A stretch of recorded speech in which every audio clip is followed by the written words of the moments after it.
Welcome to the Infinite Star Connection podcast. Thank you so much for being with us. We are your hosts, Jeff Demers and myself, Viviane Chauvet, both representing ancient, enlightened intergalactic civilizations. We are the voice for the star nations. But today, we have an expert voice for the Crystal Nation. We are beyond excited, and I'm particularly personally eager to take a deep dive into our guest journey in places like never gone before. So the Star Trek analogy of to boldly go where no one gone before. This is exactly what Leela Hutchison has gone today in her incredible career. Leela, I would love to read your exhaustive bio. Well, I'm more excited to allow yourself to introduce your specialties, the places you've gone around the world, the incredible books that you wrote, and all this deep crystal connection that you've had like I've never heard before. And I remember you and I met and we talked, and you gifted me this beautiful book. You give that book to me, which I absolutely love, full of pictures. It felt like you shared a part of your world with me, and I would love for you to share that with our audience today. So a warm welcome to you, Leela.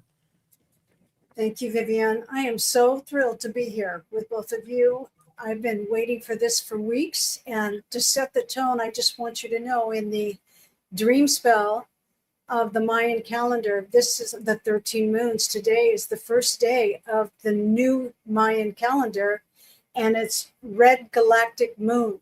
I think it's called that. The red. I took some research this morning on that. Red galactic moon, and it's about a consciousness and conscious relationship with water. And selenite is all about water. And what is water? It's about memory. So I would like to share with this lovely audience and people who follow you, Viviane, share more of a galactic hybrid connection that who I am and what I brought forward, and then I can tell you the places I've been and some of those things. Would that be all right? Yes, absolutely, absolutely. And just to give everyone a little bit of background, Leela's a graduate in geomologist from the Geological Institute of America in Carlsbad, California. And it's just to give you a taste about how about you are an explorer, a researcher, a teacher. You became the first to explore the center or to enter the giant selenite crystal caves of Naica in Mexico in 2001. And just to give a taste of the places, not only that you're going to take us today, but like you mentioned, from a galactic perspective. So for our audience who may listen to you for the first time, just bring us back a little bit at the beginning in the sense that what initiated that path, this unique path for you to first, study and be a graduate in geomology, and what brought you to that place so we can understand also the galactic aspect, and then the discovery of all whether this incredible selenite or crystal cave around the world leading up to where you are today. Thank you. I'd love to share that. Thank you. In 1997, we did a charitable expedition into Mexico to relieve hunger for the Tarahumara Indians. These are the fastest running people in the world, the longest endurance runners. So there's a lot of phenomenon around the giant selenite crystals. So in 1997, once I completed that journey of meeting and staying with the Tarahumara Indians on the edges of the cliffs of Copper Canyon, I came back and I started to go through a deepening of a spiritual identity crisis. And I really had prayed a lot about a purpose. What is my purpose? What is my purpose? Like so many of us, what is my mission here? What is my assignment? I got clear on all of those, but it took many years to do that as we deepen into the discipline of, or the sobriety of our spiritual evolution. It took many years to unpack that. I was in on my way to move to Sedona, of all places, when I was intersecting my destiny in 2000, October of 2000, when I met the person who was putting together an exploration team and who had given me these incredible images that looked like Superman's Fortress of Solitude. I thought it literally was a movie set that I had no idea. I said, "What is this?" He says, "What do you think this is?" I said, "I don't know. It looks like something for out of Hollywood, a production set." He said, he laughed and he said, "No, these are real and they've been found in Mexico." And these giant selenite crystals are now known as the 8th geological wonder of the world.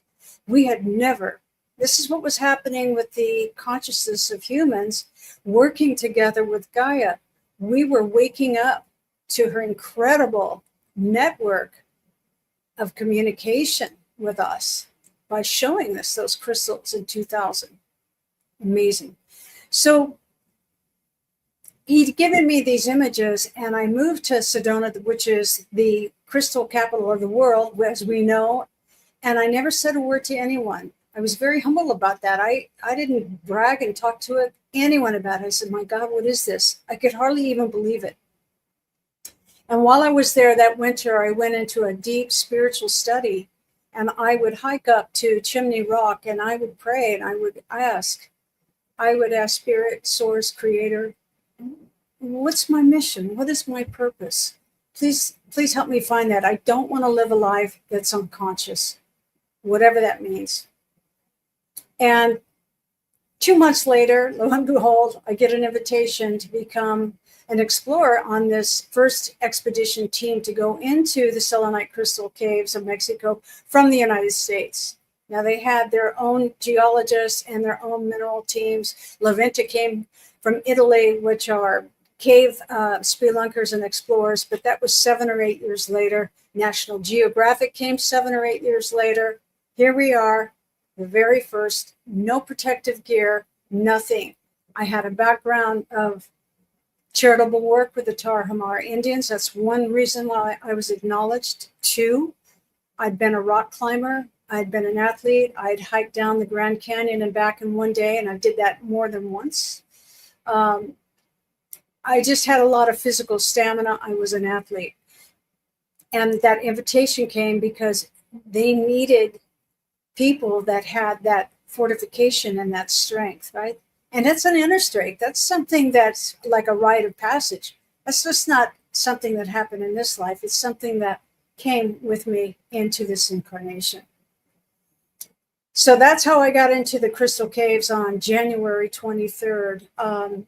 I was told that it was really hot, but I was not informed how dangerous it was and that you could lose consciousness very quickly because it's a super hot sauna, Viviane and Jeff. That was the beginning. And when I came out of that, and we can unpack that whole journey. But when I came out of those caves, it was like my blood crystals had transformed. It was so intensely hot and exhausting, and it was 100% humidity, 128 degrees, and no light. And the first cave, we were there for 42 minutes. So that is almost beyond belief. And then we went back into the larger crystal caves, the Cave of Giants, and I could only go in there about 5 minutes at a time. Our eyeballs were literally cooking. They were the hot steam. So it was extremely dangerous. People had gone unconscious. If you were not in good shape, you couldn't make it. And I remember the head of the operations for the Panolas mine who took me in there, Alejandro, he kept saying to me, he continued to say, "I want you to look. I want you to look and remember and remember." I never forgot that statement from him. And I have lived with the energy of selenite crystal every day of my life. Now going on 25, 23 years. This is an amazing. So they're my family. Lots has been, and I would say in the last 10 years, more has been revealed to me than ever. In the beginning stages, I had no professional background. And if you were going to have an extraordinary experience where you're one of a handful of people out of 8 billion that had this experience, and you were guided by a source to say, you have to share this. You have to share this with people so they understand we're moving into a new consciousness. Selenite is the master stone of the new millennium. And this is part of Robert Simmons' work as well. So this has been recognized. Selenite is it's a transmitter and a receiver. It's a harmonizer. Go ahead. No, I'm just observing selenite. I know we know selenite are really powerful, but aren't they even clear quartz and other form of crystal also transmitter and receivers? They are archives of knowledge and encoded light codes. Aren't they all like this? No. No. So silica dioxide comprises of 60% of the Earth's crust, and 95% of all the rocks on this planet have silicates in them. Selenite is part of the family of gypsum, like in your wallboard behind you. It comprises of less than 1% of the entire world, and yet it is found in many, many places. It is an evaporite, and it comes from ancient seabeds. So, but it's only like 1%. So it really acts as a tuner. It is a resonance tuner where quartz crystal is an amplifier. So they work differently. Quartz crystal is piezoelectric. Selenite is not.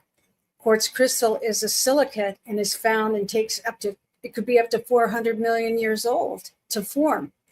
Selenite is formed from water. Silica quartz is not formed from water. It's part of it, but it's not an evaporite. So they're completely different materials in geology. They work beautifully together. Go ahead. Okay. So one is the quartz crystal is an amplifier and the selenite is a tuner. It informs the field and the quartz crystal amplifies.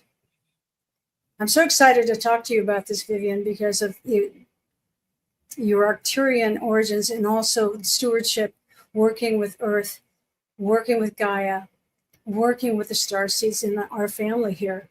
I'd love to know, and as we get deeper into this and hear what you have to share about what this may mean and more of a galactic view. In the meantime, back to this story, because I didn't even know what selenite was, and I was starting to share my love and excitement about Earth.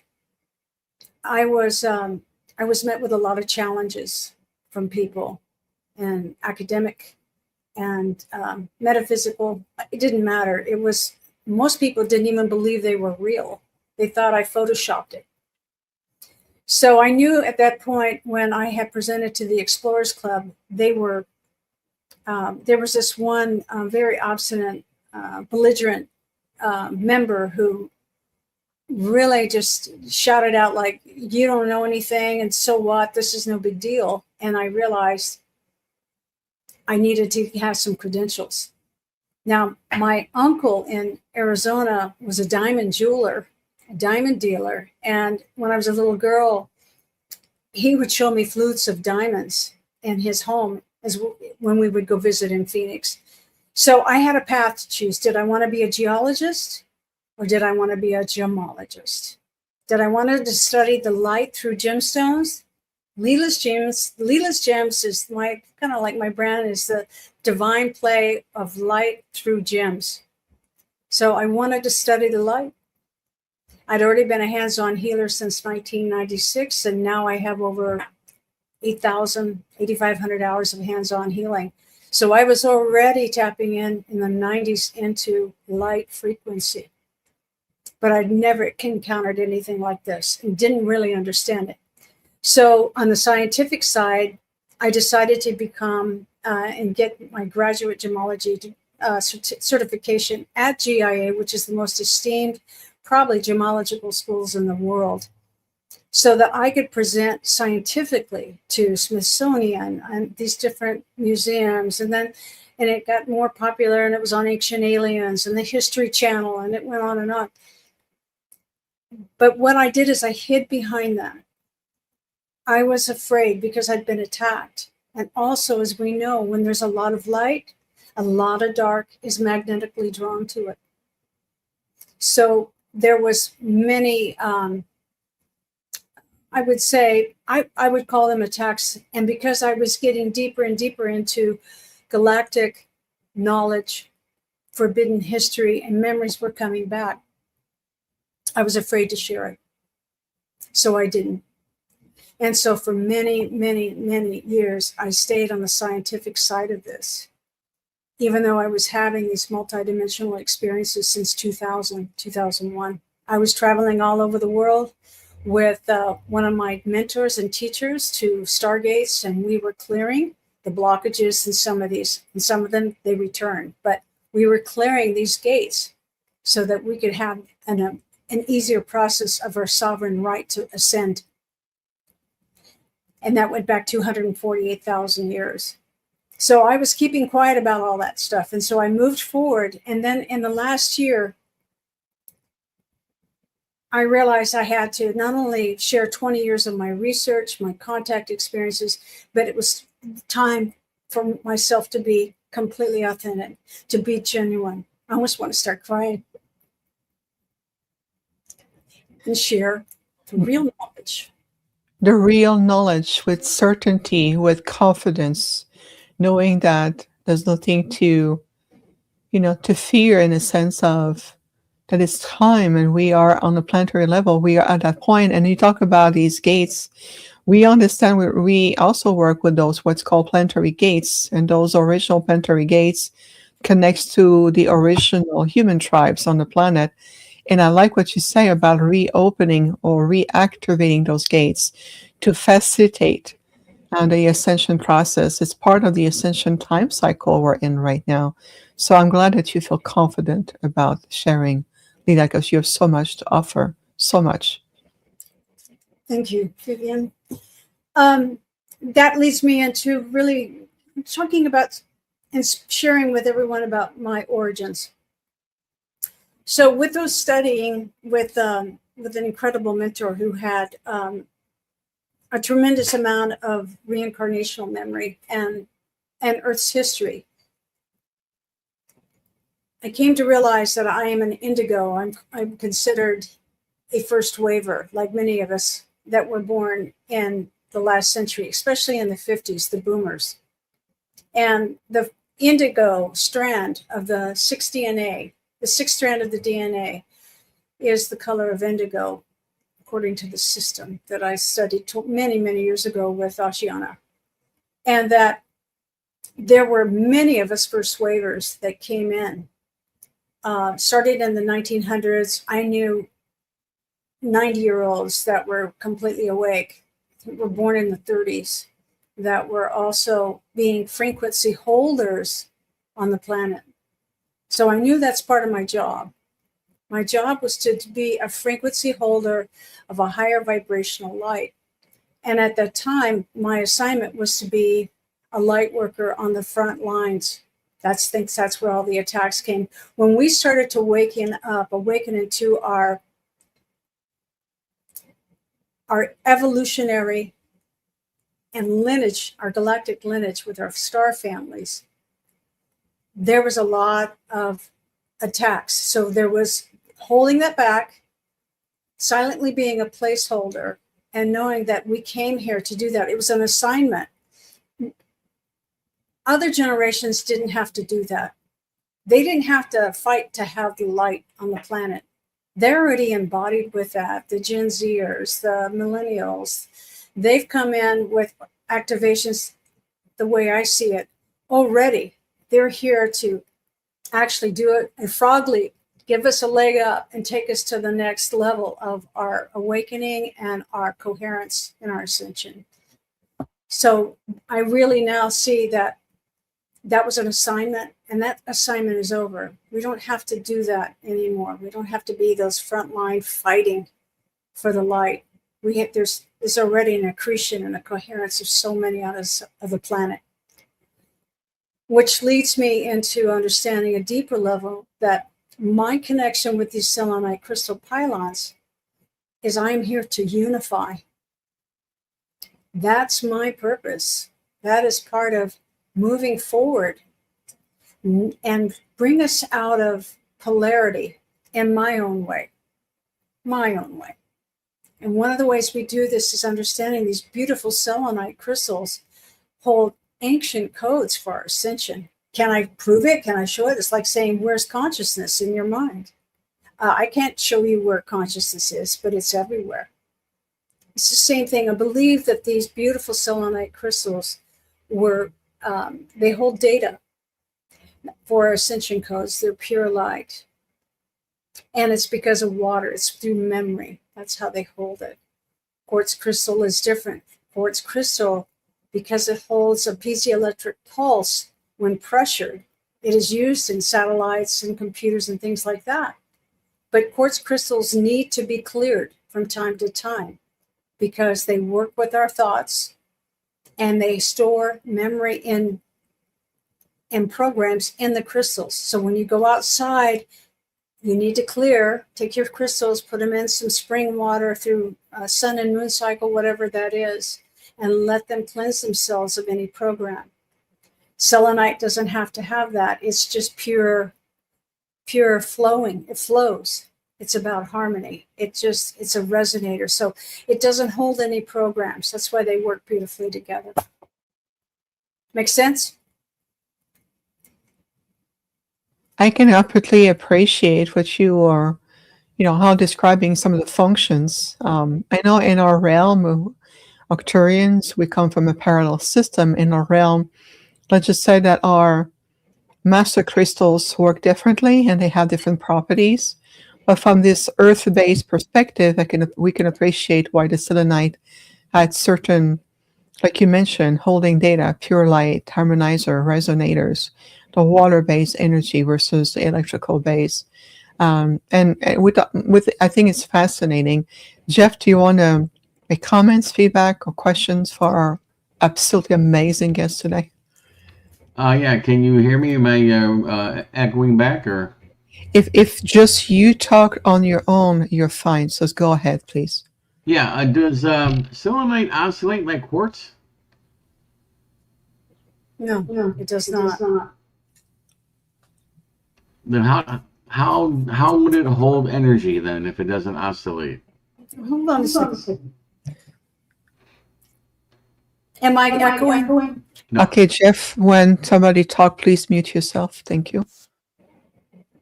Go ahead, please. So I did some notes because holding all this is so much. So as I was kind of downloading this morning, it's a layered crystal lattice. It is not piezoelectric. It transmits lights at exceptional levels. It's a different mechanical and acoustical properties than quartz. It can support resonance and vibrate more strongly. But I don't believe it has like an oscillation like a quartz crystal does. I hope that explains it. Okay, great question, Jeff. Thank you. I love that. Before we go back into that, something got my attention when you said, when talking about a family member, was it your grandfather who was in the gemstone? He was, no, my uncle. Your uncle, sorry.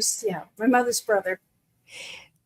So would you say that even as a child, you always felt this connection to the crystal world, whether it's through selenite or gemstone or other form of, connections? Is this something you feel like you remember even as a child, Carrie? I do. I do. I remember as a child, I would swing in our swing set in the backyard, and we would have these thunderheads that were 40,000 feet tall. They were beautiful. They looked like a Maxfield Parrish scape, like this gorgeous neon pinks and oranges and beautiful, like marine colored blue skies and white clouds. And I would just I would sing to the angels. They were singing to me. I felt like I was with Jesus. It was amazing. And I had, being born and raised in El Paso, Viviane, it was called the College of Mines because New Mexico is a plethora of tremendous minerals. There's everything there. So as a child, we would go into McKelligan's Canyon in El Paso, where I was born, and go in the canyon, find fossils and all kinds of different minerals. I loved it. And somewhere out by the Oregon Mountains, we would find garnets, olivine, which is peridot, that beautiful, beautiful green stone, which is my birthstone. What else was I going to say? Great. Where was I going with all the minerals? My love of that. So it started early. And we would go out into the desert a lot and find incredible fossils. And I didn't know that that was a massive aquifer. It was called the Sea of Thetis. And it was called the Great Ocean, the Great American Seaway. And it actually separated, I think, like the Ozarks from the Rocky Mountains. And it was massive water that became an aquifer.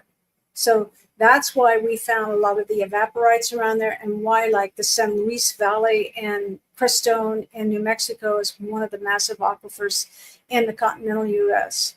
There's also another one in the country of Mexico, in northern Mexico, underneath Chihuahua. And the state of Chihuahua is where the town of Naica, where the mining town is, where they found the giant crystals. So in some of my research, like with meeting with Dr. Penelope Boston of NASA's Moffett Fields, she was the director of astrobiology and had over 650 astrobiologists who worked beneath her. What did they look for? They were looking for extremophiles. These are single microorganisms that have the ability to withstand cosmic radiation on different planets. So, and they found them in the waters. So when the NASA team went into the Crystal Caves in 2009, they extracted fluid inclusions. And when they looked at them underneath the microscope, what they saw was alien microbes that were existing for 60,000 years on the metals and the minerals, feeding off of that as a food source, sustaining themselves within the light of the selenite crystals. The pylon that was over 60 tons and it was laying down probably from a cataclysmic pole shift, probably dislodged it and made it fall. What they found was there were no other microbes like this on planet Earth. This did not come from a database of any other studied microbes.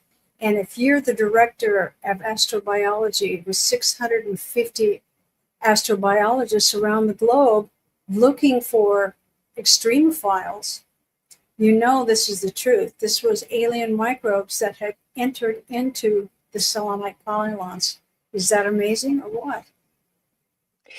It's just it really reminds us how much we are all interconnected, how much life has a way to reach out to itself, like the branches of trees have a way to connect to each other. And I love that, to having these, alien or beyond extraterrestrial presence within these pylons.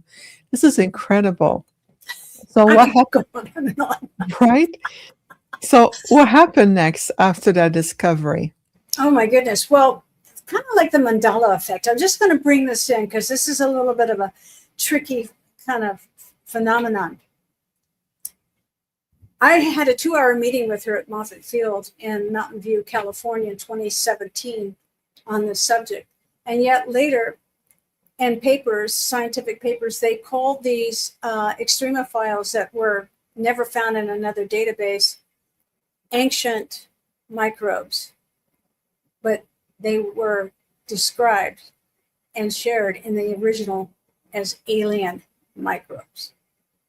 So they changed that wording like the Mandela effect, Bernstein, Bears, how that, that sort of thing. Some things happened there, but they're There's nothing in that database that Chris McKay, who was testing and drilling, boring a hole into the selenite crystal to get the fluid out to study it.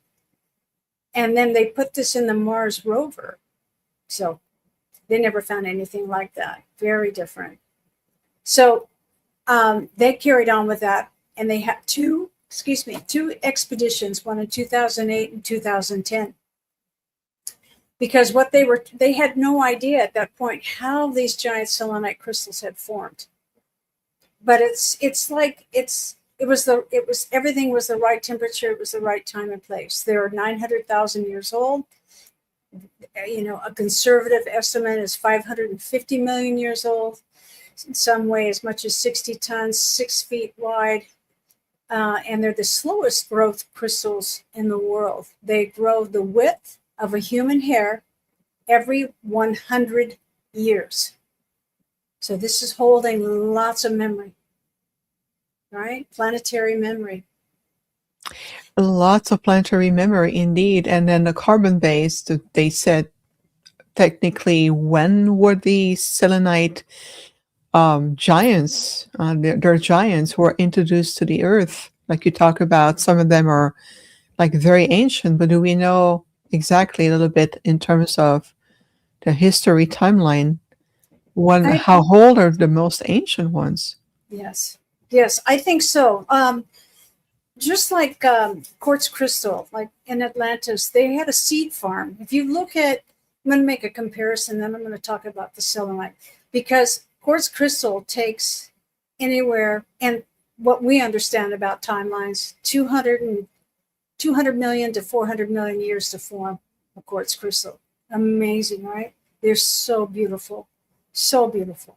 And Arkansas is the only place in the world north of the equator that has a vein of this quartz crystal that runs under Lake Washita in the Mount Ida area. Amazing. So what we understand is, and this is obviously some channeled information about ancient Atlantis history, is that Arkansas was a seed farm. So they would birth they would grow like the little tiny crystals in Arkansas, and then they would use those. I don't know how they teleport or how they did that, and brought that back into crystal technology for Atlantis. And I love our masterclass. We spoke about that and what was, in the golden years of Atlantis, which was so beautiful. Thank you. Oh, that is so kind of you, Leela. Yes, it is. It's just, you're right. I love the way you bring. Thank you so much again. It really means a lot. That masterclass about it's the Atlantean timeline remembered, and we need to come back to that remembrance. We do. Thank you so much, because I really feel it's so much in alignment with everything you're sharing about still point of connections to the planet today in relations to our galactic history, in ancient codes, information, data, pure light, everything that you mentioned so far. So I'm glad you're mentioning Arkansas, because Arkansas, there's just that vein of crystal.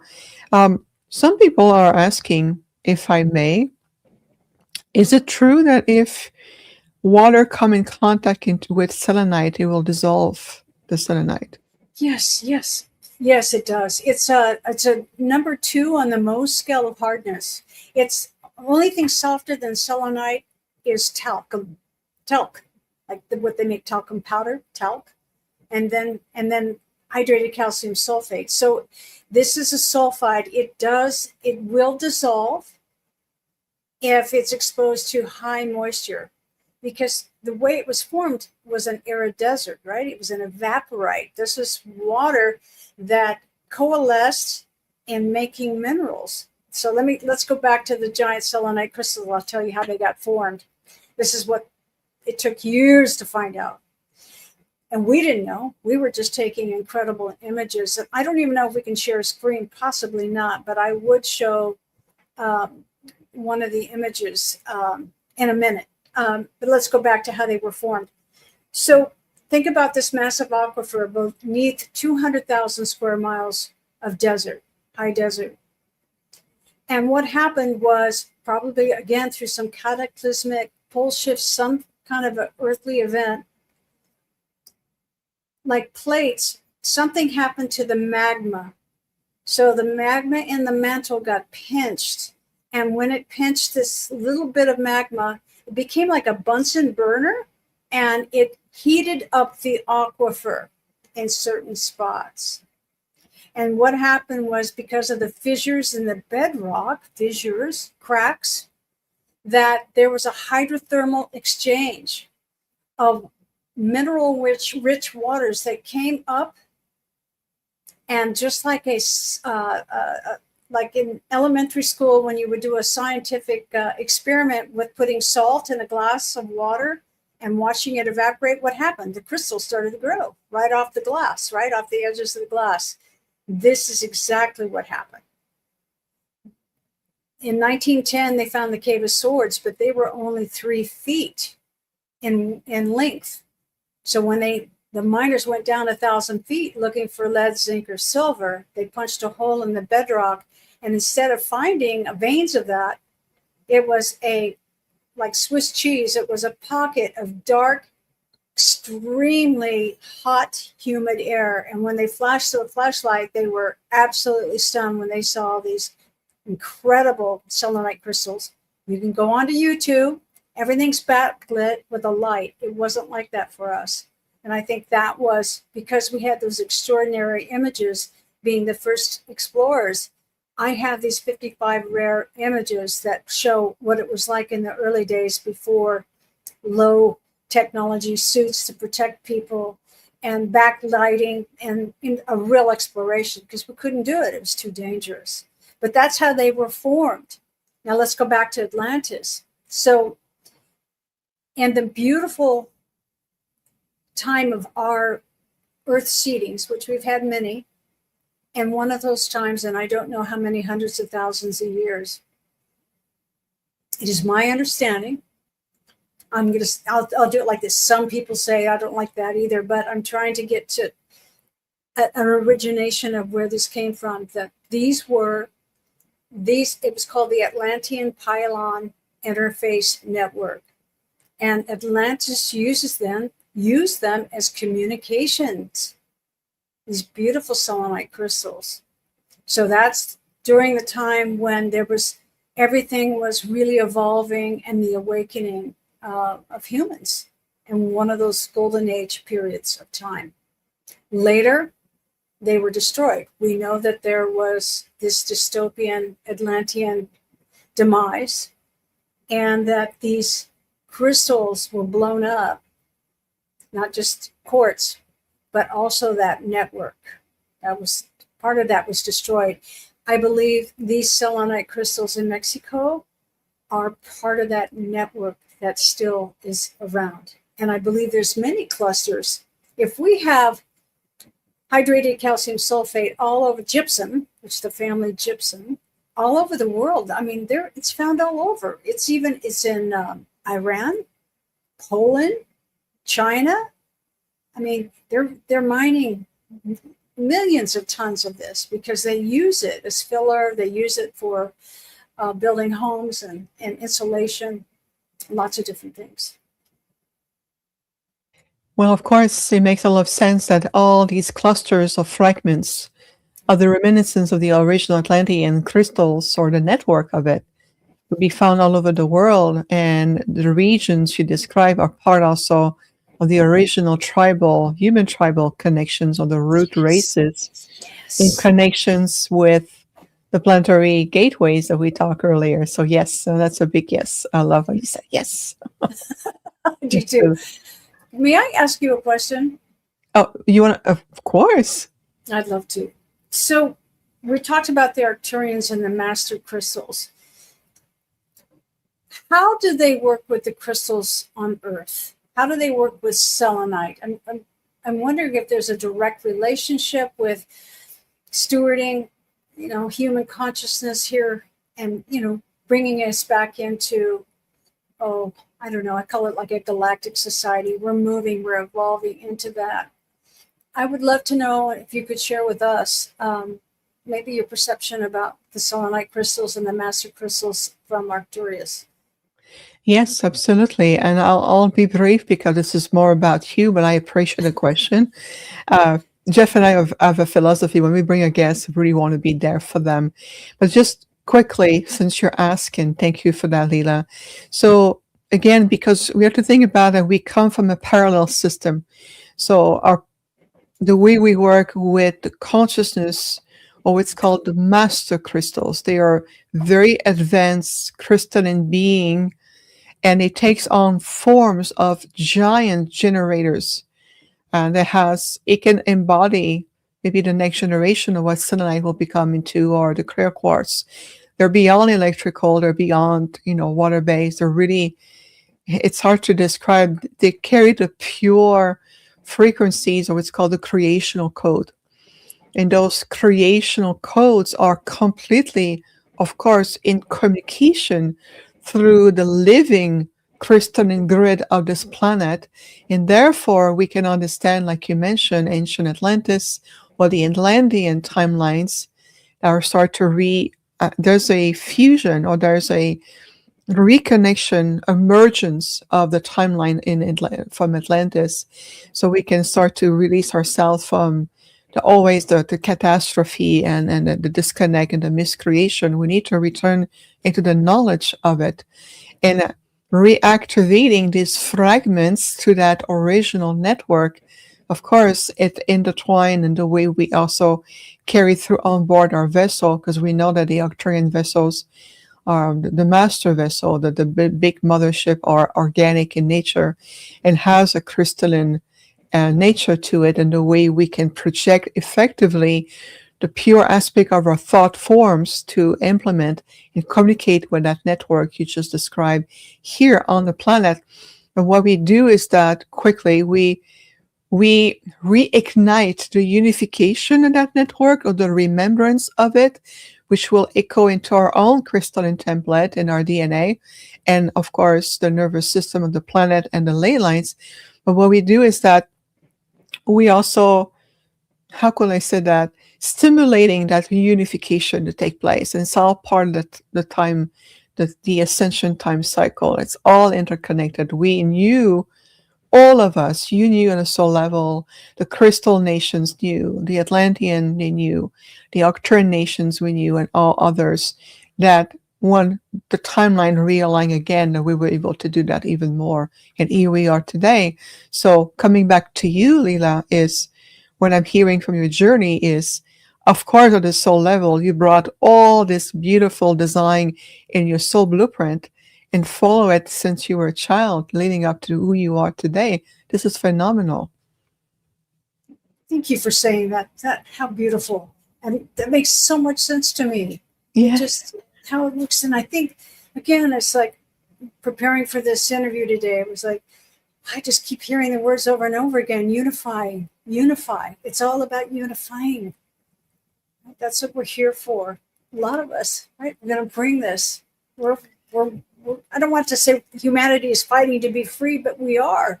We want to let go of that mind control that's held us down, and really step into our sovereignty.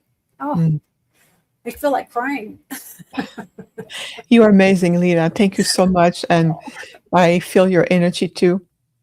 Before we go into a beautiful question we have for you from the audience, I'd like to give my co-host a chance to interact with you, maybe asking a question or something. Hey, can selenite be considered an electrolyte?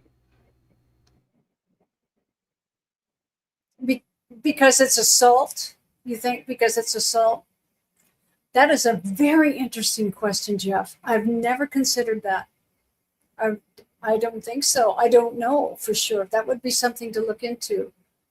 It's like, because you think of an electrolyte as sodium, potassium, calcium, and something else, a phosphate? I can't remember. That would be interesting. I will tell you this, though. I did at one time make a hydrosol. It was called Sacred Site, and it was beautifully made by some of the material out of Mexico. in a crucible, and it was a hydrothermal exchange, right? Of it's steam distillation, and you would drink this, and it had a very relaxing effect. It's like really letting go of the guard. This was a while ago, but I'll tell you something. And I think this is I didn't know I would share this today, but what I realized is when I took selenite without permission and I used it to make money, right? I was in violation of their consciousness. Okay? It's a big deal. These are sentient beings. You can call them microbes. I don't know. I mean, this is a living being. And when I took that and pulverized those crystals and then put them in the steam distillation, I violated their own sovereignty. I had to go to the land, ask forgiveness, took whatever I had left and put it back into the earth, and never again to violate. I think this is a very important thing we're talking about, because we use, without permission, in violation, Gaia's beautiful resources to make money, to live, to survive, whatever, to notoriety, whatever it was. I wanted something. I wanted people to have a taste of the journey that happened to me in the selenite crystal caves. And because I've always made my living being something, I have Uranus in my 6th house, so I'm always being very creative about how I do that. I didn't know I had gone into violation. I had to really sit with that and return all of that liquid back to the earth and ask prayers of forgiveness. How about that? How about that indeed? A goosebumps to the soul, and it resonates to all of us. It brings us back into sacred realignment with the universal laws. We need to return to the natural laws in relations to Gaia's resources and honoring all the sentient living beings. That remind me of the Aboriginal tribe of Uluru. When you go to Uluru, there's so much visitor going from all over the world there. You have to understand how you enter the land. And they said, avoid completely picking up any rocks unless it is given to you. Unless it's the same thing as a selenite, leave the rocks in the land, whether it's Katajuta site, whether it's Uluru, wherever you go.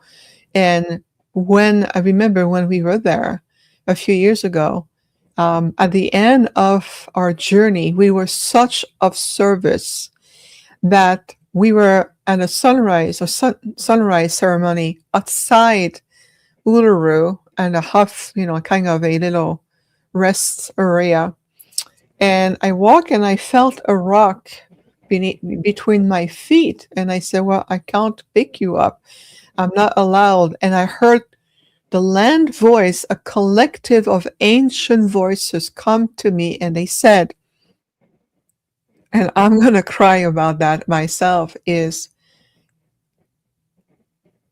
in render for all the services that you've provided, we're going to allow you one who will come to you.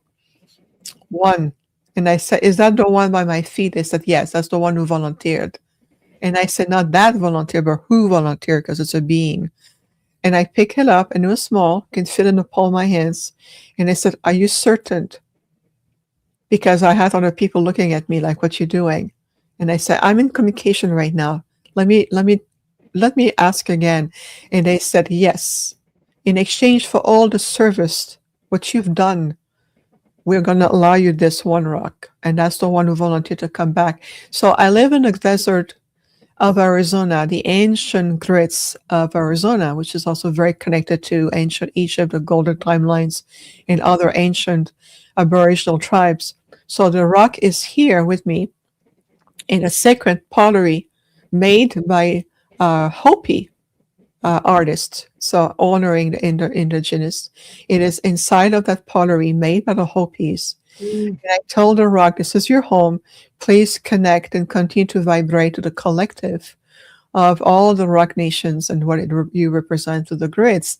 But that's how I did it. So when you talk about this, thank you for bringing that up today, Leela, and allowing me to share that story because it's so potent. It's so sacred. Yes. It's so sacred. That is. It reminds me, I'm wondering if this would be a good time just to. This was the only selenite piece that was given to me out of the crystal caves. Oh, whoa. I want you to see how this is the most. Well, first of all, they know that the clearest optical selenite crystal is found in this cave and nowhere else in the world. So, and it has, and maybe you can see this, it actually has a higher optical color of blue. It just depends on your eyes how to see that. You see it, Viviane. Yes. So I wanted to, do I need to bring it a little closer and to show people? So you see, look how, you see, and it's very thick. See that crystal lattice work? See, very, very thick. What I want to share about this is that in the 40s, before safety plate glass was ever invented, they used selenite crystal in the bomber planes as the sighting, the sight, so that they could look down, because they didn't have, and in the windshield, I think that's how they did it. They didn't have safety plate glass, so that if any of the bullets came through, it would pierce and go through into the cockpit, right? Into the plane. But this you can pierce this, but you cannot penetrate it. That's why they used it. See, because the lattice work is so strong that the bullet can't go through and shatter it. So the military harnessed this and weaponized it, so to speak, right? Yes. Let's send blessings. Let's send love, consciousness, alignment, and universal forgiveness. Let's just send that energy right now. What a privilege to see that piece that was given to you, and I can appreciate, I can see and feel why. But to share that with us right now on the podcast is such a privilege. I could connect with it. I can see the colors. Now, Jeff, did you see the colors reflecting on the surface of that piece of selenite? Yeah, I seen it, and that's the basis for Lexan, is how they develop the layers, because they analyze that crystal and realize that if they put layers on top of layers, it'll slow a bullet down. And now they use that for impact standards.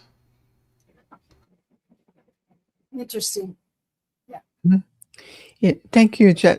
Jeff, my friend and my co-host, Leela, he has a lot of knowledge, more than meets the eyes. So I love always when, Jeff, you bring your input. It's just amazing every time. So I just want to acknowledge. Thank you. Thank you. Yes, absolutely. I would like to go back to one, because you wrote many books, and I know just for everyone watching right now who will discover this unique, incredible conversation, this journey we're taking together today, all the description, the entire bio, all the links, Leela's website, links to the books, social media, everything is in today's description. We're going to invite you to even further your exploration beyond this podcast, just so you know everything is there. We always honor our guests. I want to go back to this beautiful book, while the journey into the giant selenite crystal caves of Mexico, the second edition, with colors. I mean, just chapter 10, just to give you one idea, if I may, do I have permission to show a picture? Okay. I read the book and I was going back to chapter 10. It got my attention. And it may be small, so bear with me. But look just at the potential of that image.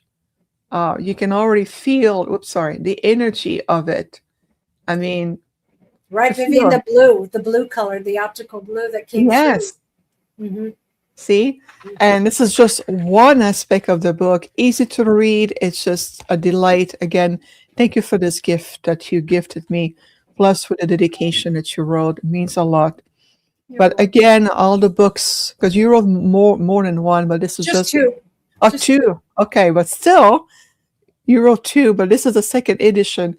A delight. I've learned so much. all the imagery, also in colors, mind you, and the journey. I feel like I was there every step of the way.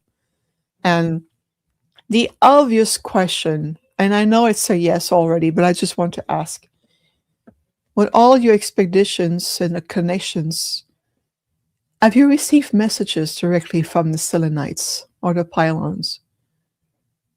Yes. Yes. Yes. Would you be All the comfortable of sharing maybe some of these highlights of the messages?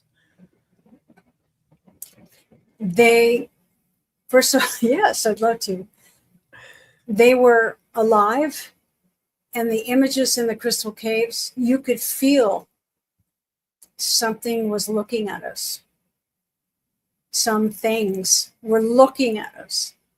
They were there with us. Ah, it just, that was amazing. But I didn't know how to unpack that. It took a long time to figure that out. I've used, they've also told me that was important to grid.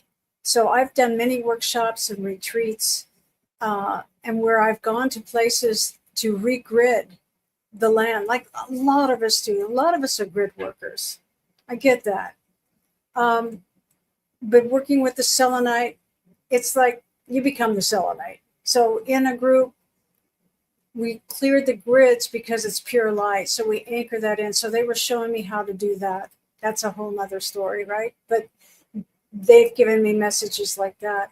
They've also have shown me great love and encouraged me to step out of my fears and be authentic and really share, no matter what people are going to say about me, to really share what this is about now. There's no looking back now, not at this age, at this time. We're moving forward, we are evolving, and we're all part of it, and we all have a piece to share. So they were sharing that as well to me. And then also, again, for me, it was about my mission going forward is to unify. I'm here to bring groups together to unify. So they tell me this all the time, and believe me, I fought writing that first book. It was 2016. That was 16 years after I went into those caves. So you can imagine agonizing, going back and remembering and making sure that when you read that book and those chapters that go into the caves, that you sensed it, you felt it, you smelled it, you tasted it, touched it. You had the experience like you were right there with me. It was very difficult for me to do at the time, but they told me you can do it. You've got to get it done. You've got to get it done. The last thing I'll say,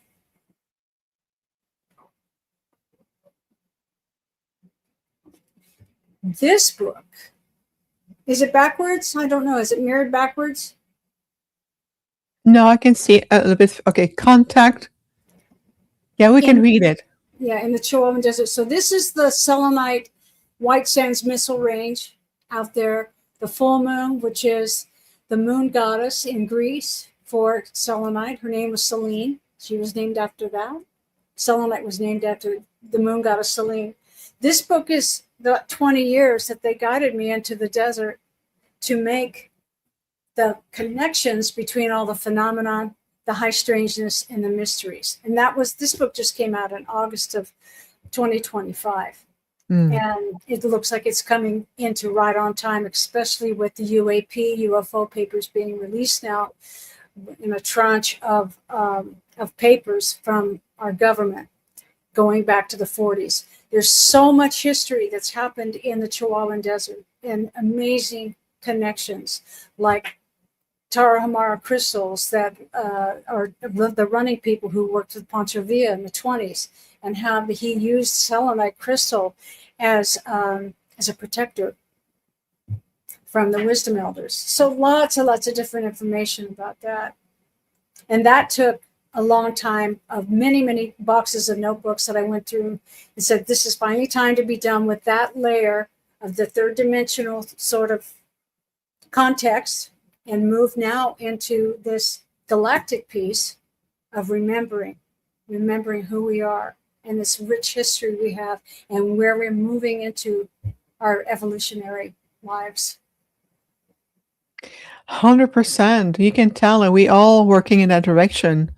all the enlightened beings, whether you're galactic or from the crystal master, um, a steward, also from the Atlantean timeline, return in this lifetime to work in the very specific aspect of the grids, whether you feel in your heart, calling deep into your soul, whether you are working out through the consciousness of this planet and relations to other beings. The word unification is very much where we are, and I love to witness and listen to a very specific, how could I say, redundant messages that invite us right in the same direction. We're all going in that directions, and you are, Leela, you are really living. You're living your soul purpose, your guidance since you were a child, leading up to your study in geology, whether it's your expeditions, and bless your physical form for being able to that. As much as my heart would love to do that, I was not engineered to go into this cave. I would not be able to, do what you've done, and many of us cannot, but even less as an Arcturian hybrid. I'm like, ugh. Let's just say I work on the grids. I will project my hologram instead in those caves. That's right. and it really is. So some people are asking also, Alita, to come back into the selenite, how to incorporate them in your life. Can it help someone to clear negativity or clear a house or to clear a field? Can it be used that way? Absolutely. It is. It's like you don't have to work at it. Like in a quartz crystal, there might be, again, you're gonna sit and you're gonna meditate with it maybe and put an intention into that crystal. But the beauty of selenite is that it's just pure white light. So it's a perpetual, it cleans. It can't hold a program. So it's just constantly moving and resonating and bringing in harmony, right? It's harmonizing. So in that field, negativity can't really coexist with it. That's my experience. Have I gone through negative parts of my life and had a deep night, dark night of the soul? Sure I have. But I have selenite all over my house, and it is it's an angelic force field. That's how I feel about it. And it's purifying. It's a purifying resonance. And yes, you can use it. And just don't put it in water and keep it, it doesn't, you don't need to clean it because it's perpetually clearing and cleaning itself. Beautiful. Thank you for answering the question. Sometimes people are wondering. I'm just keeping a glance at the chat room to make sure that the questions are answered. Jeff, my friend, question, comments, feedback for our guest today? Oh yeah, here's a good one. No. Here we go.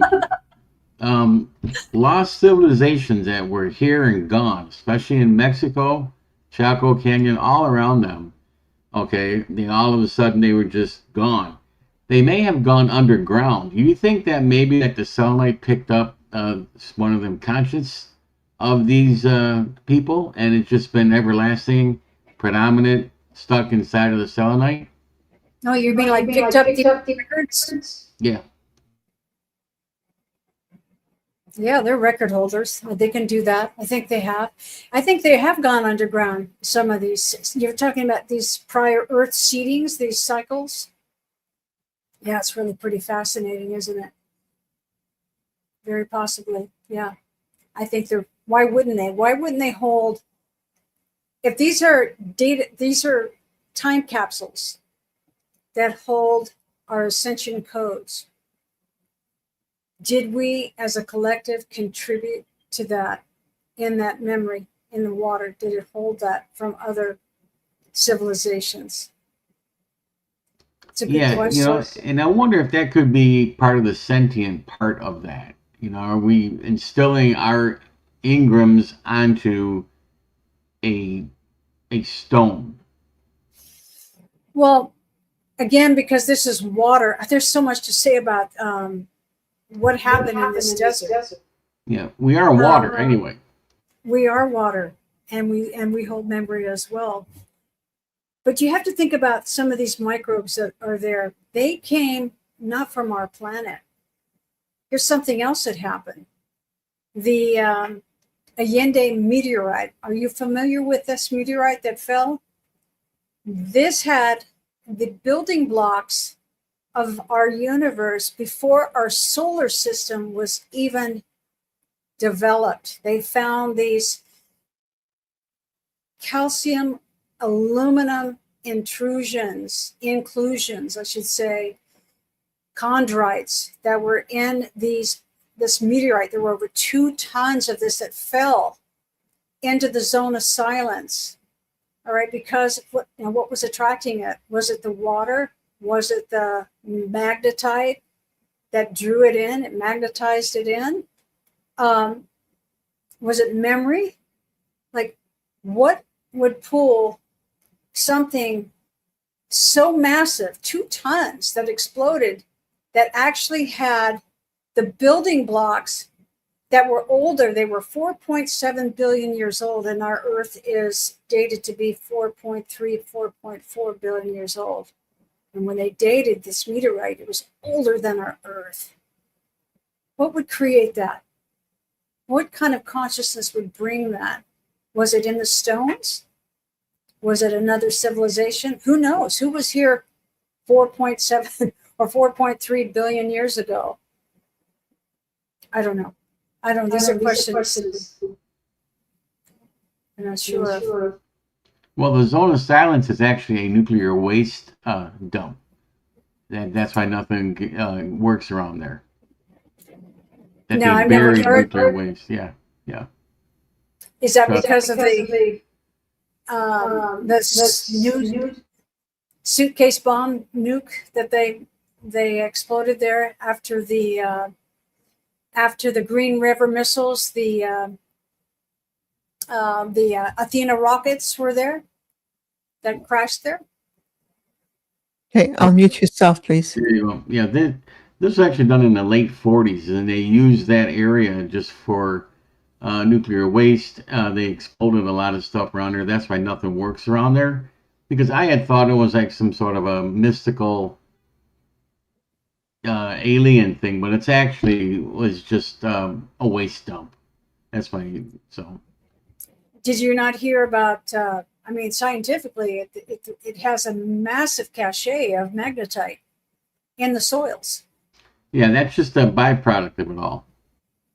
Byproduct what, of the nuclear waste? Yes. Oh, I'm sorry, I don't agree with that. But from my research, I didn't know that. I didn't think there was nuclear waste in the 40s there. But there's been anomalies. There's been UFO crash retrieval.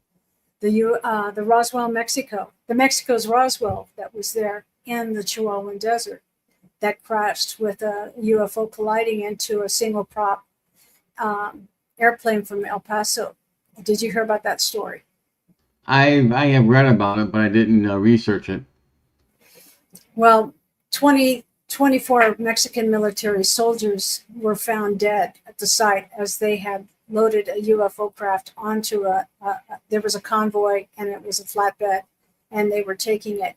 And the U.S. was attempting to intervene, which they did, and actually took the craft and stole it from the Mexican military and took it off either the Wrights Air Force Base, Fort Bliss, somewhere. There's a lot to be said about that. But there's 2 things that happened. I think Werner von Braun came in to the zone of silence where the Athena rockets crashed there, and they had to completely clean up all the radiation. And I don't think that was 40s. I think that was later. That was also 70s, because it came from Green River, Utah, and it was supposed to go to a trajectory into White Sands Missile Range, but it didn't, Jeff. It went off trajectory and landed in the zone of silence. And what was pulling it in? Because it's an anomalous region that have no communications there, right? No satellite, no phones. Right.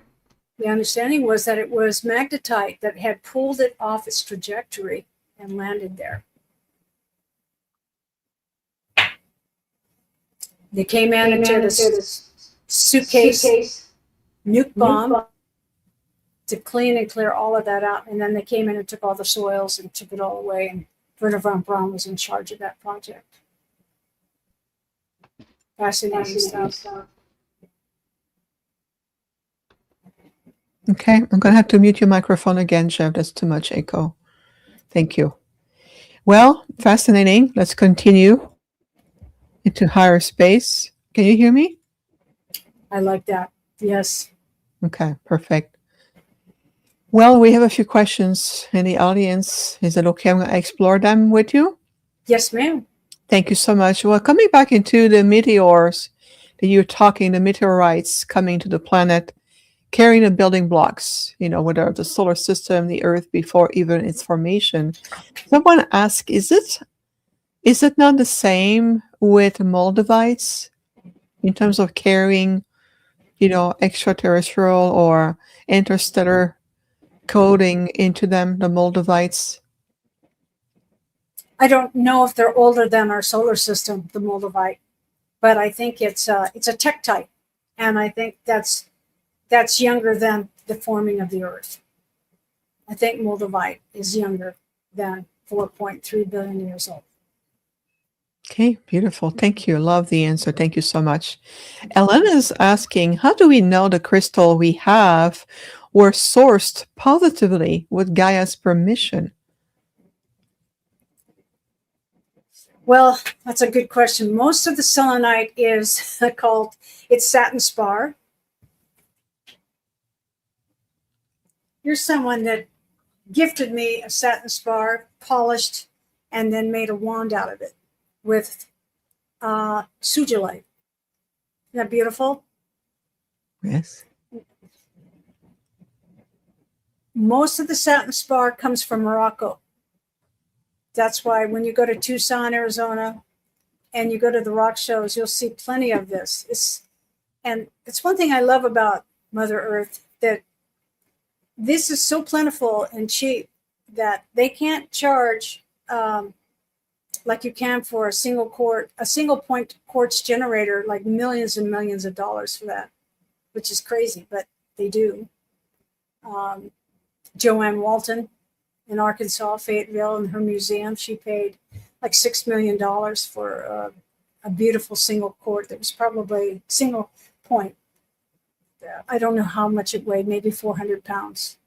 But selenite is for us. It's a gift of Mother Earth to us. And I do love that. So I don't know. I don't think it has to be not like a diamond, because it's not. I don't really know how the Moroccan selenite, I don't use it if I can. I might be gifted it, but it's not what I use. My connection is to Mexico and other places that I have to tune into. I think it's a personal thing you need to do, is if you feel good about it. I would recommend, though, that you don't go to some of these rock shows where the Moroccan selenite is so cheap and people make a living off of that I'm not sure it's really mined sustainably, consciously. They just throw this stuff around. I've seen it too much. Put it in the back of trucks, let it roll around in the back, and whatever.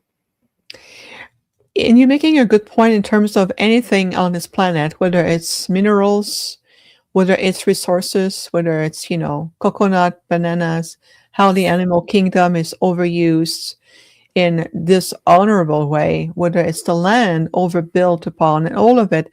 I think it brings us back to that unity, that galactic community that we are co-creating together, the return into unity consciousness. We need to be stewardship of this planet, and that means all aspect of it, including the minerals or the selenites and others, which leads me to the next question. And I think it's kind of implied in terms of, do you feel, Leela, based on your experience and your direct interactions with these beautiful ancient crystalline living beings, that is it okay to ask Mother Gaia, can you please manifest a crystal that can really help my journey, and I will honor the crystal, and to be able to receive it with gratitude and appreciation? Absolutely, just like your experience when you were in Uluru, the same thing. I think you can do that. At this point in my life, I don't need any more crystals. I don't really have to acquire them. I don't. they're here. They're my family. I have what I have. And for me, but for the lady or the person who's asking, absolutely. It's like anything that it'll come to you. If it was meant to be with you and you to work, selenite is a tool. It's not a pretty thing. It's a tool. And it's to be used to help intentionally to create protection and a beautiful, loving, pure, angelic force field around you and in your home and your property.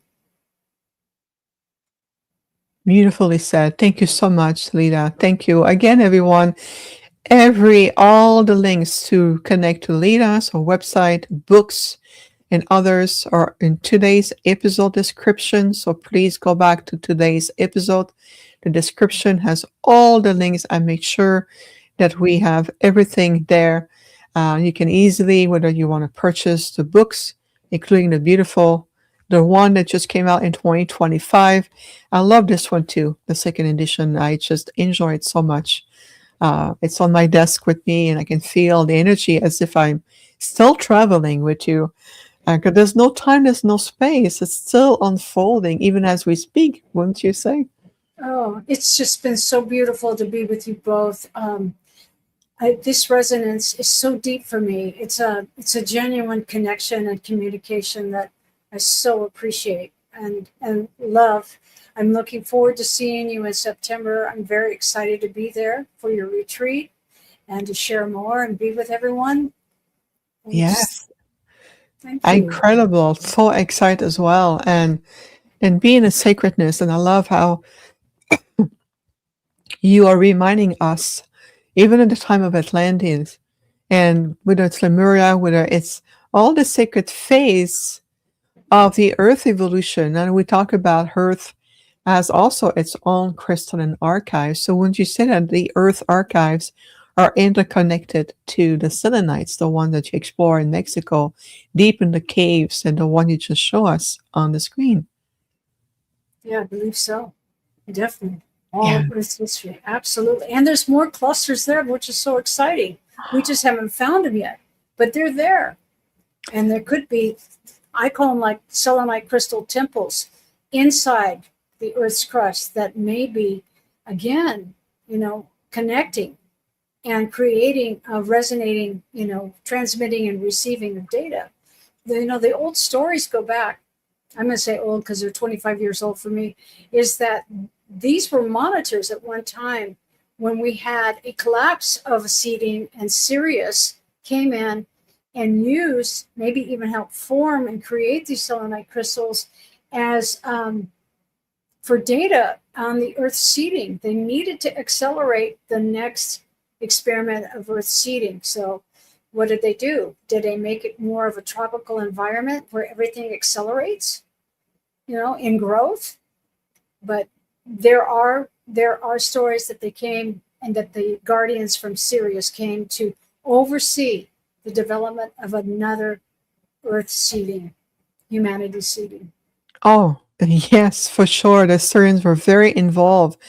And we remember, the thing is, I represent a very, very ancient and already ascended intergalactic group, Arcturians in our true essence.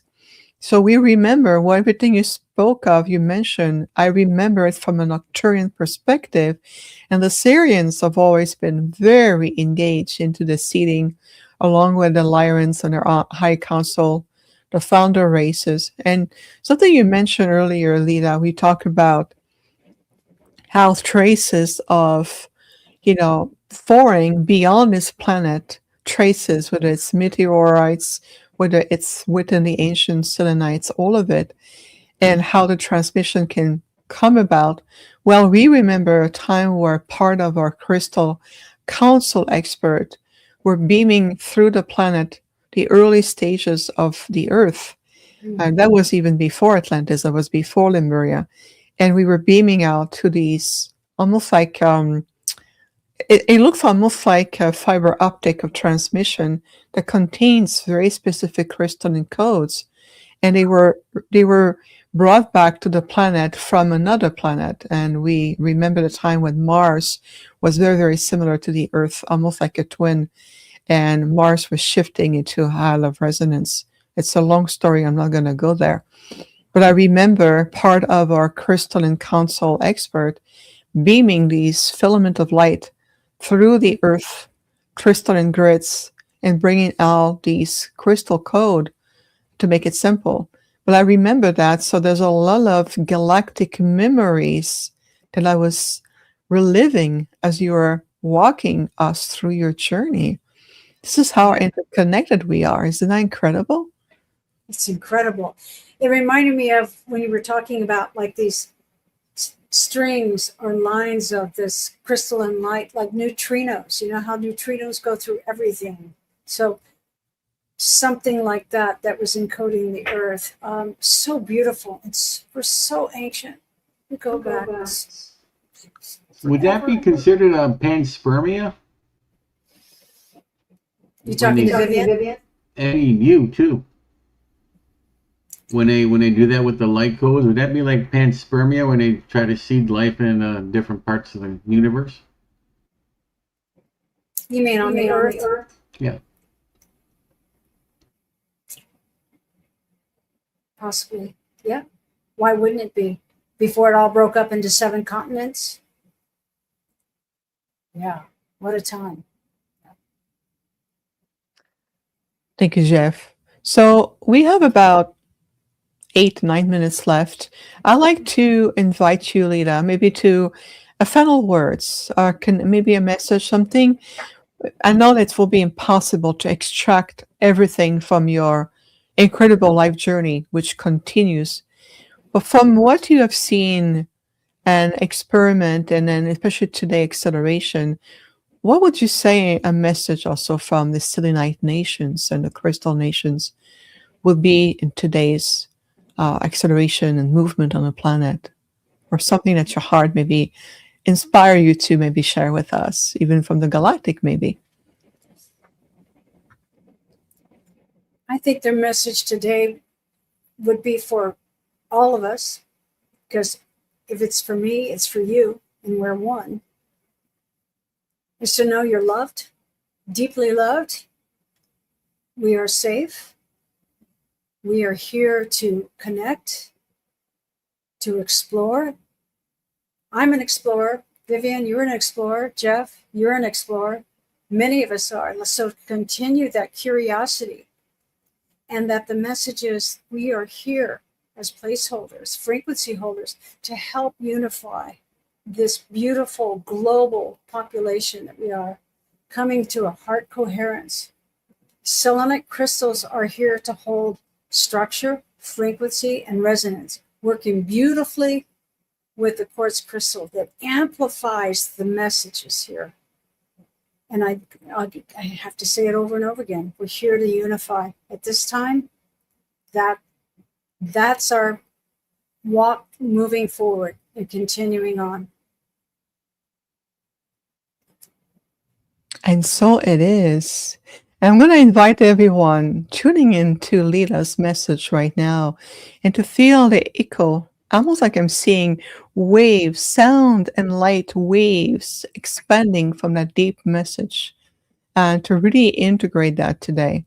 And I would really invite everyone to return to this episode and really listening deeper in terms of, your journey, Leela, when it came from as a child, the direction, soul memories, ancient timeline, galactic presence, discovery, and of course, the selenite. We are rediscovering even what selenites are about. I mean, this is beyond what we've been, and I honor all crystals, but the little stick we get and all of this. And I never really resonate with that, but I do resonate with the piece you showed us earlier. That one. Oh, yes. Right, Jeff? Yes. That's what I'm talking. That's selenite. I mean, phenomenal. My goodness. So let's practice the art of sending out our light body consciousness in this cave with permission, with allowing to be able to experiment, because physically, no, not in this lifetime, at least not for me. And honoring what you've done. You're such a pioneer. I'm going to plant a fun seed today with all of us. Leela, how about eventually maybe planning a deep spiritual retreat where we can be in proximity to these caves, but without having to go in it, obviously, or in a canyon or something to really work the consciousness of the ancient Atlantean grids with today's evolving higher dimensional grids, and let's see what kind of magic we could potentially really manifest with the memory of ancient civilizations. Those are still here. Wisdom, knowledge, galactic wisdom keepers. I'm just feeling ascending, going, yes, please. Yes, yes. Right? It would be, you would be the right person, frequency, right group. My gosh. Oh my gosh. Yes, we would go to southern New Mexico, and from there we would hold a retreat, and that would be the place. Maybe New you and I can Mexico. collaborate that. We can talk about how that can happen and bring people to that resonance with that incredible white sand out there. Oh, yes, absolutely. It's going to have to be a collaboration because we need your expertise. What you bring is unique. And that's part unification, is honoring that the gifts that you bring are unique to you, and collaborating with my gift, which is bring an alliance of connectors, with Jeff's perspective, with his gift, his way, bring another layers of connections, and so forth and so forth. That's how we honor each other. There's no competition whatsoever. It's collaboration. Yes. And unification, right? Oh, it makes me want to cry a little bit. Oh, I love it so much. Oh, believe me, I've been waiting a long time for this. Me Speaking too. of, we're in great company. Jeff, my friend, so always a pleasure. A quick note, I want to give a shout out again to talking about water, a nonprofit organization who work and help the California ocean, or the wild water author as an animal. They're called the Otter Spirit. I don't know if you can see the name. And the author, the beautiful animals, OTTR, Author Spirit. They create beautiful bracelets, gifted this beautiful trio. Is about intuition, communication, divine alignment. What they do, everything they have, their crystal, their bracelet, very consciousness, really beautiful energy, sourcing all of it, and a profit of it goes directly to the authors. And I love them as an ecosystem. They're beautiful, and the sacred water. So if you are feeling the call, you can find the link directly on the Arcturiannetwork.com. Go into the alliances and section where they have their page there. You can click and see right on the Arcturiannetwork.com. So I'm going to invite everyone to also, I want to give them a shout out because they're incredible. Deep breath. Jeff, you want to say something before we wrap up today? You going spunking anytime soon? Let me think about that. Let's see, my next journey. No, I don't think so. I don't think so. I'll be at a conference, an Ascension conference at the end of August in Mount Shasta. And then on the science side, I will be speaking to the Texas Jeweler Association in Austin at a big conference in October. That's not spelunking, but I'm going to be happy to be back in Texas. It's been a long time. That's wonderful. And who knows where else? I think that there's going to be a lot of new doors opening. I'm sensing that, especially in 2027. Just a feeling. I'm planting out there. And I want to say something and oh, yes.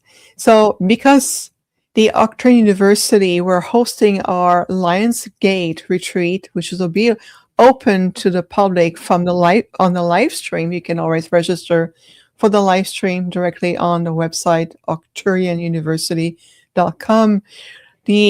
Our podcast is coming back on Sunday, August 16, if I got the right date. Yes, we're coming back on August 16. That's Sunday. We have a beautiful guest. She's a healer, a book author. In fact, I'm collaborating with her in a book called The Initiated Ways. Her name is Kirsten Dawn. We're going to bring her and explore her journey on Sunday, August 16th. So we'll be right back here on the Infinite Star Connections podcast. In the meantime, you stay in your light, connect to the mineral. Leela, an absolutely delight. Absolutely delight today. It's been My incredible. privilege. Thank you. So honored. Love you both. Blessings. Blessing, much love to you, and as well to you, my dear friend Jeff, who I always honor, and everyone tuning in. It's because of you that the podcast is keep going strong beyond a sixth season. It's incredible. And we send you our love. Stay in your light. And we will see you back here on August 16th. But meanwhile, tune in and explore what Leela has to offer as well. And we will talk for sure. Much love to all of you. And thank you again.